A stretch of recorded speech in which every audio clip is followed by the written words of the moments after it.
Alors, réaction à une vidéo de... Merde, il n'y a pas d'autre nom. Un mec qui essaie de raconter des faits, fitness muscu. En gros, là pour l'instant le truc que j'ai c'est fitness muscu. Si ça se trouve c'est une rediffusion de sa chaîne. En gros il dit que les musulmans ont apporté beaucoup de trucs. Les nombres, notamment décimaux. Alors ça nous vient des Indiens. Techniquement, en gros ce qu'on a aujourd'hui ce sont les chiffres arabes qui ont été importés d'Inde, globalement. Et toutes les révolutions en mathématiques, voilà, toutes les révolutions ça vient de leur façon. Enfin, toutes les révolutions qu'ils ont pu avoir, ça vient de leur façon de compter les trucs et de représenter graphiquement les trucs, qui leur vient des Indiens. Et eux, le seul truc qu'ils ont rajouté par-dessus, c'est le zéro. En gros. La géométrie, 800 ans à peu près, on compte à peu près 800 ans, alors 800 après Jésus-Christ, pour les débuts du musulman, enfin, de la religion. Les Grecs s'amusaient à faire de la géométrie en 2000 avant Jésus-Christ, donc il y a un peu 3 000 ans de retard pour commencer à parler de géométrie. La métallurgie, alors ils ont l'acier Damas. On n'a pas de traces d'acier Damas, mais de côté de l'acier Damas, l'âge de pierre, l'âge de bronze, l'âge de fer.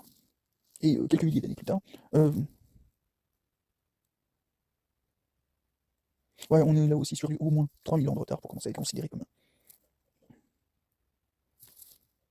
Ils ont l'acier Damas, c'est tout. Et encore, on n'est pas sûr de ce que c'était parce qu'on n'a pas de traces d'acier Damas de l'époque. La médecine, c'est vrai qu'ils ont 2-3 trucs en médecine, je me rappelle plus exactement quoi, mais ils ont 2-3 trucs en médecine. Et globalement, c'est à peu près tout. Mais on va l'expliquer, hein, je vais expliquer très rationnellement ce qui s'est passé. En gros, la diffusion du savoir grec s'est passée plus ou moins, on va plus ou moins le simplifier comme ça, entre géographiquement ce qui était l'Empire romain d'Occident et l'Empire romain d'Orient. Alors, en vrai, techniquement, c'est pas ça, c'est la Grèce et le Caire, euh, la bibliothèque d'Alexandrie, en gros, et tu as eu ces deux pôles de diffusion du savoir grec, en gros. Merde, non, si, c'est ça. Bref, tu as eu ces deux pôles de diffusion du savoir grec. Et globalement, ce qui s'est passé, c'est qu'à peu près au Moyen-Âge, d'un côté, tu avais les chrétiens qui ont interdit tout ce qui n'était pas écrit dans la Bible, et de l'autre côté, tu avais les musulmans qui ont été les héritiers directs des penseurs grecs pendant quelques siècles, du moins jusqu'à la Renaissance européenne. Donc du coup, oui, pendant un certain temps, c'est les musulmans qui ont fait développer le savoir, la science, tout ça. Mais c'est pas parce qu'ils étaient musulmans, c'est parce qu'ils n'étaient pas soumis à une religion à la con. Mais si tu prends la réalité telle qu'elle est actuellement, c'est pas le cas. C'est plus le cas, en tout cas. Parce qu'actuellement, les musulmans, ils sont en train de faire ce qui s'est passé en Europe au Moyen-Âge, et qu'on a perdu quelques siècles. Alors, en vrai, on n'a pas complètement perdu quelques siècles, mais bref. Socialement et culturellement parlant, en termes de développement du savoir, si on a quand même perdu pas mal de temps. Eux, ils sont en train de faire ça, suivre, à interdire tout ce qui n'est pas dans le Coran. Aujourd'hui, tu peux pas t'amuser à dire oui, les musulmans ont été. Et ils ont été parce qu'ils ont eu une population qui a pas perdu du temps à s'abrutir, à dire ouais, on va faire que ce qui est écrit dans la religion. C'est pour ça, enfin, c'est à l'époque où ils arrêtaient de s'attarder sur la religion, et s'attarder littéralement à devenir attardés pour une religion à la con. Voilà, c'est aujourd'hui ce qui se passe pour les musulmans, c'est ce qui s'est passé pour les chrétiens dans le Moyen-Âge. Le Moyen-Âge, c'était l'âge sombre de la chrétienté. L'époque moderne, c'est l'âge sombre des musulmans. Bref, mais globalement, oui, les musulmans ont développé pas mal de savoir, mais les musulmans ont eu ce savoir en se basant sur l'héritage des Grecs. Et le seul truc qui a fait qu'en Europe, on n'a pas redéveloppé le truc, on n'a pas continué à développer le truc, c'est qu'on a des fils de pute qui ont décidé que la religion c'était plus important que le savoir, que la religion c'était plus important que la science. Et voilà. Et aujourd'hui, spoiler, hein, c'est pas les musulmans, c'est pas le Moyen-Orient qui a le moindre lead en termes de culture. Ils ont, enfin, culture scientifique, tout ça. Ils ont au contraire énormément de retard. Parce que justement, ils perdent du temps sur de la religion de merde. Alors, en vrai, on ne peut pas leur reprocher grand-chose, étant donné que le début de l'âge sombre musulman, on va le dire comme ça, a complètement été organisé par les États-Unis. Les familles au pouvoir, par exemple aux Émirats arabes unis, c'était une famille de bergers religieux extrémistes qui ont été mis au pouvoir pour destituer le pouvoir local. Pareil pour le Shah, ça a été financé, mais ils ont fait la même chose avec Hitler. Hitler n'avait pas de parti, il n'avait aucun financement, il n'avait aucune reconnaissance. Les seuls qui lui ont permis d'exister, c'est les banques américaines, en tant que parti. Aujourd'hui, on reproche à Le Pen d'aller voir Poutine pour avoir des thunes. On devrait regarder les Américains en premier lieu. Bref, mais en gros, oui, les musulmans ont permis au monde de continuer l'héritage des Grecs.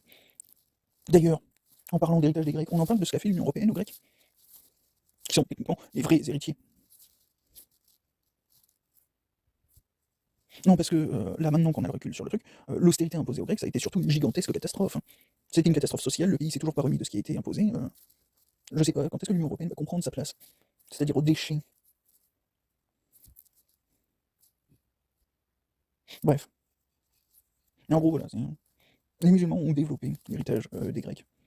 Justement parce qu'ils n'ont pas perdu du temps avec, enfin ils n'ont pas mis le Coran en objectif principal de leur existence. Et qu'ils étaient plus préoccupés par le fait de savoir, de savoir tout court, que par le fait de correspondre très exactement à ce qui a été écrit il y a quelques centaines d'années, dans un bouquin qui ne leur sert en vrai pas à grand chose. Voilà. Et parce qu'ils avaient globalement conscience que ce qui tenait leur civilisation, enfin ce qui poussait vers le haut leur civilisation, c'était pas le Coran c'était un fondateur moral, mais c'était pas un fondateur civilisationnel, ils avaient conscience que... Bref, voilà. Et là aujourd'hui, ce qu'ils sont en train de se prendre, c'est ce qu'on s'est pris en tant que chrétien. Alors, je suis pas religieux, mais français, historiquement, c'est ce qu'on s'est pris en France avec les chrétiens. À croire que la grandeur vient de la religion et non pas des découvertes et du rejet, enfin, pas de chercher à comprendre comment fonctionne son environnement.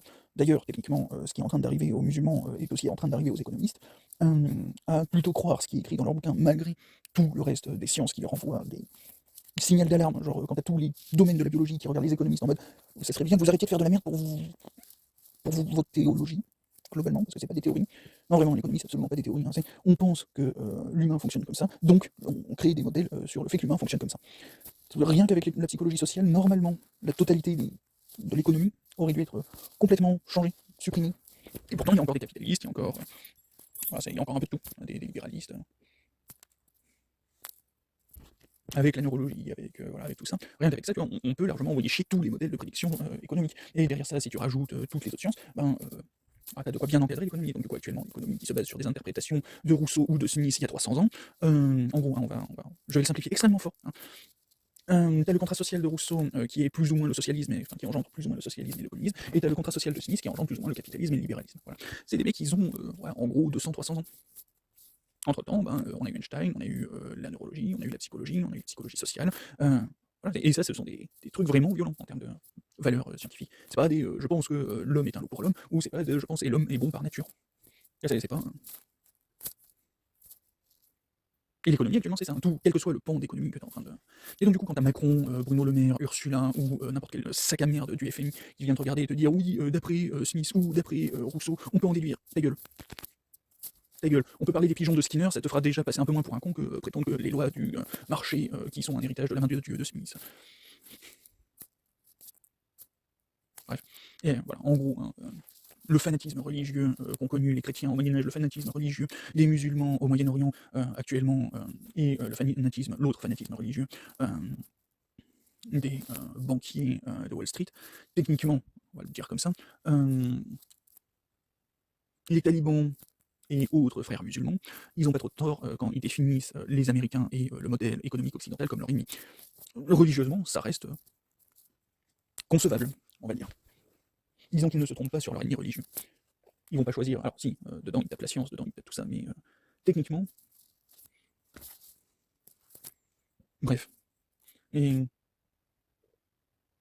Non, je pourrais continuer un petit peu et taper sur un petit peu tout le monde, mais globalement, j'ai pas besoin de... On a deux fanatismes religieux qui sont problématiques, et pour retourner sur le sujet de la vidéo, oui, les musulmans ont fait des trucs pendant le Moyen-Âge, pendant que nous on était en train de se noyer derrière la Bible et en supprimant absolument tout le reste. Oui, pendant ce temps, les musulmans ont fait 2-3 trucs, mais c'était pas parce qu'ils étaient musulmans, c'est parce qu'ils ont reçu et maintenu l'héritage grec, là où nous on l'a envoyé chier. En voulant suivre la Bible. De la même façon qu'aujourd'hui les musulmans sont en train de se paumer, enfin le but de la vidéo de base c'est un truc on va dire woke, de dire, ou un truc antiraciste, de dire oui les musulmans ils sont bien, les musulmans tout ça. Bon actuellement être religieux c'est la plus grande connerie que tu peux faire. Réellement, hein, tu ne te feras jamais du bien en étant religieux. La seule chose que tu fais, c'est obéir à un idiot du village, le vieil idiot du village, voilà, c'est tout ce que tu es en train de faire, le vieux superstitieux, celui qui te raconte. Voilà, c'est le vieux bourré qui raconte de la merde dans les repas, voilà. Ouais, l'illustration que j'avais sortie il y a quelques temps, c'est il y a quelques années, comment il s'appelle? Oh, je me rappelle plus, c'est l'expérience des prisonniers. En gros, tu as des universitaires qui ont été H, l'expérience de H, des prisonniers. Euh, En gros, tu as deux groupes d'universitaires, enfin, tu as un groupe d'universitaires qui était partagé en deux. Tu as eu des prisonniers et tu as eu des gardiens. Et les gardiens, en quelques jours, ils ont commencé à faire subir des tortures aux prisonniers, en sachant que c'était. Voilà. Et il a fallu que une des observatrices aille téléphoner aux flics pour faire arrêter le truc, mais vraiment, il y avait des vraies tortures qui étaient en train de se mettre.